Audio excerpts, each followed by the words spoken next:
നിങ്ങൾക്ക് ദിവസവും മുടി കൊഴിയുന്നുണ്ടോ?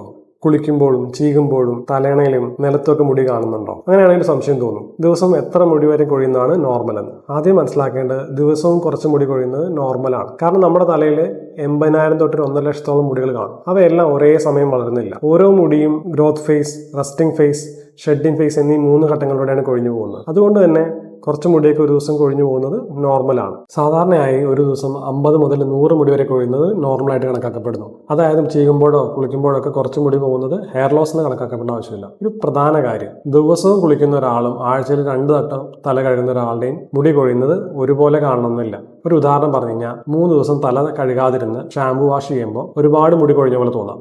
പക്ഷെ അത് പലപ്പോഴും ആ ദിവസങ്ങളിൽ കൊഴിഞ്ഞുകൊണ്ട് മുടി ഒരുമിച്ച് കൊഴിഞ്ഞു പോകുന്നതാണ്. മറ്റൊരു കാര്യം, ഒരു ദിവസം 5-10 മുടി തലയിണയിൽ കാണുന്നതോ കുളിക്കുമ്പോൾ ഡ്രെയിനിൽ കുറച്ച് മുടി കാണുന്നതോ പേടിക്കേണ്ടതില്ല.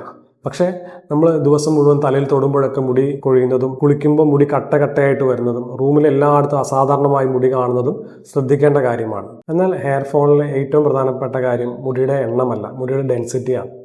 പോണിറ്റെയിൽ കെട്ടുമ്പോൾ മുടി നേർത്ത് പോകുന്നുണ്ടോ? സ്കാൽപ്പ് കൂടുതൽ വിസിബിൾ ആവുന്നുണ്ടോ? പാർട്ടിഷൻ കൂടുതൽ വീതി കൂടുന്നുണ്ടോ? പഴയ ഫോട്ടോസുമായിട്ട് കമ്പയർ ചെയ്യുമ്പോൾ നമ്മുടെ ഹെയറിന്റെ വോളിയം കുറഞ്ഞായിട്ട് തോന്നുന്നുണ്ടോ? ഇതാണ് യഥാർത്ഥ വാർണിംഗ് സൈൻസ്. കാരണം ചില ആളുകൾക്ക് ദിവസം 100 മുടി കൊഴിഞ്ഞാലും മുടി ഡെൻസിറ്റി ആയി തന്നെ ഉണ്ടാവും. പക്ഷെ ചിലർക്ക് 50 മുടി കൊഴിഞ്ഞു കഴിഞ്ഞാലും മുടിയുടെ കട്ടി കുറഞ്ഞു വരാം.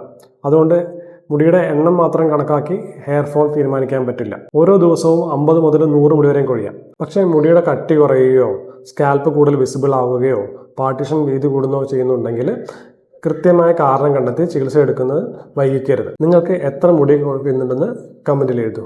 സ്കിൻ ആൻഡ് ഹെയർ കെയർ വീഡിയോസിനായിട്ട് അക്കൗണ്ട് ഫോളോ ചെയ്യും. മുടി കൊഴിച്ചിൽ കാരണം ബുദ്ധിമുട്ടുന്നവർക്കായിട്ട് ഈ വീഡിയോ ഷെയർ ചെയ്യുക.